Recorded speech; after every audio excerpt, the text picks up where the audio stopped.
Bem, sabemos que você chegou recentemente da Espanha, de regresso, fez uma grande obra lá missionária e o Senhor esteve contigo, certo? Então eu quero que você fale a respeito dos seus trabalhos, do que você tem produzido lá na Espanha e também a razão do seu regresso para aqui para o Brasil. Amém. Paz do Senhor, pastor Joel. Enfim, essa pergunta que o senhor me fez, ela vai me levar um tempo para te responder. Quando saímos daqui, em 2012, da Adcol, a gente tinha um projeto, pastor Samuel, pastor Zia, secretário-geral de missões, de implantar uma obra pioneira naquele local, visto que tem mais de 7.000 cidades ainda sem igrejas ali.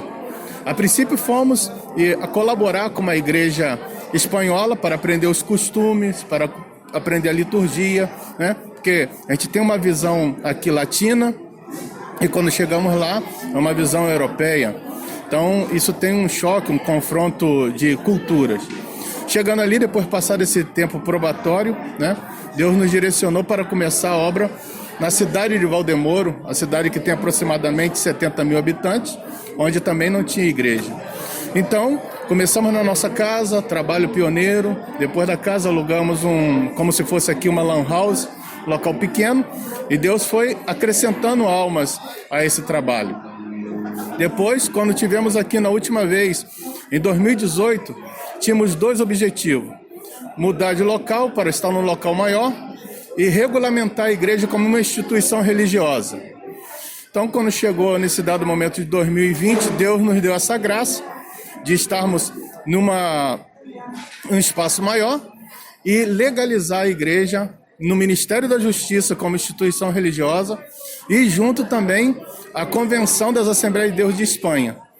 Então, feito isso, a igreja tinha já seus membros, tinha obreiros, diácono, auxiliar de trabalho, professor de escola bíblica dominical, e a gente sentimos que a nossa parte de implantação de igreja, não que a obra estava pronta, mas a parte missionária, que era a implantação de igreja, estava pronta para estar ou falando para o pastor Samuel de enviar alguma família missionária daqui, ou entregando para a própria convenção espanhola, para um pastor espanhol, porque isso é um princípio missionário.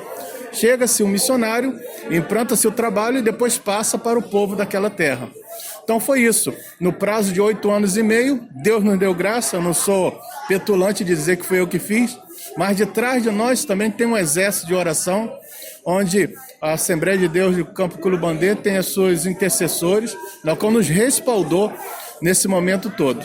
Então, entendendo a voz de Deus, entendendo essa parte que Deus estava nos brindando, finalizando com chave de ouro essa parte, regressamos aqui para a nossa igreja matriz para estarmos esperando o próximo direcionamento do Senhor. Então, sabemos que a Espanha oferece ainda, ou a partir de agora, né, muitos desafios em relação à parte política, à área política, educacional, enfim. Eu gostaria de saber assim, os entraves que você enfrentou, né, e os desafios que você encontrou lá na Espanha em relação à política do país. Foi difícil implantar o evangelho nesse sistema socialista que vive a Espanha? É um trabalho muito complicado para poder estar desenvolvendo, porque é um país onde que está imperando a legalização das drogas, o aborto, né? Por exemplo, na própria escola tem as palestras ensinando, inclusive, uma cidade lá do norte de Espanha, encontraram lá um professor ensinando um aluno de 5 anos a se masturbar, para você ver aonde que chegou a aberração naquele país. O próprio primeiro-ministro, Pedro Sánchez, ele declarou numa cadeia nacional que ele é ateu, então ele não crê em Deus. Então existem muitas coisas ali, legalizaram no ano passado a eutanásia. Enquanto aqui no Brasil estamos resistindo, lá eles estão incentivando.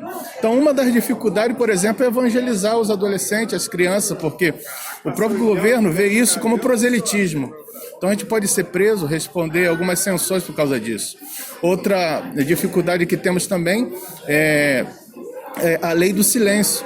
Lá a gente não pode ter o templo de porta aberta, essas coisas todas. Inclusive a igreja de Valdemoro tivemos que isolar os vidros da igreja com esponja, essas coisas todas, para poder ter esse trabalho. Então, temos essa dificuldade, segundo as leis, né, que nos priva de alguma liberdade, na qual aqui no Brasil temos.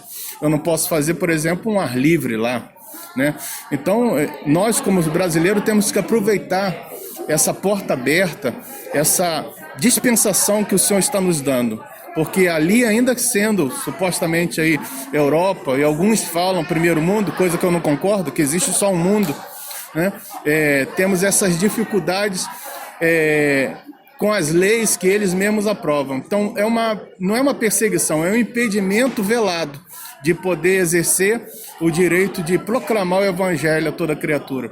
Mas isso, com toda a dificuldade, a palavra do Senhor não está presa, ele sempre vai abrir uma porta, ele sempre vai dar uma estratégia, e ele sempre vai estar nos dando uma direção aonde que os homens não conseguem ver ou enxergar. Ele nos dá claramente a oportunidade de poder avançar com o evangelho. Então, e biblicamente falando, as portas do inferno e as ferramentas forjadas não prevalecerão contra os justos, né? Exatamente. Entendemos que a partir de semana que vem, no sábado, para ser mais exato, começa aí a conferência missionária, a 23ª. O que você espera desse evento, mega evento aqui, realizado pela ADECOL? Eu estou numa expectativa celestial. Eu estou numa expectativa que Deus vai levantar homens e mulheres comprometidos com o seu evangelho para estar avançando nesse mundo perdido. Conforme o próprio texto de João, capítulo 4, verso 35, que é o tema da nossa conferência, temos que levantar os nossos olhos e ver que o campo já está branco para a sua ceifa. Deus está nos convocando.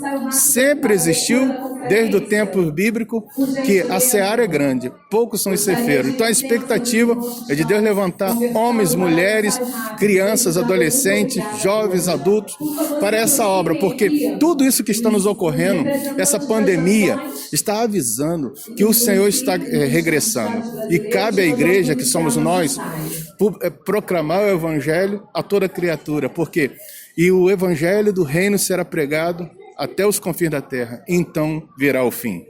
Amém. Eu desejo que você seja uma pessoa muitíssimo abençoada, né, como tem sido, e que Deus possa continuar falando do seu coração. Amém. Muito obrigado, pastor Joel. Tenho o senhor como um referencial. Deus te abençoe também.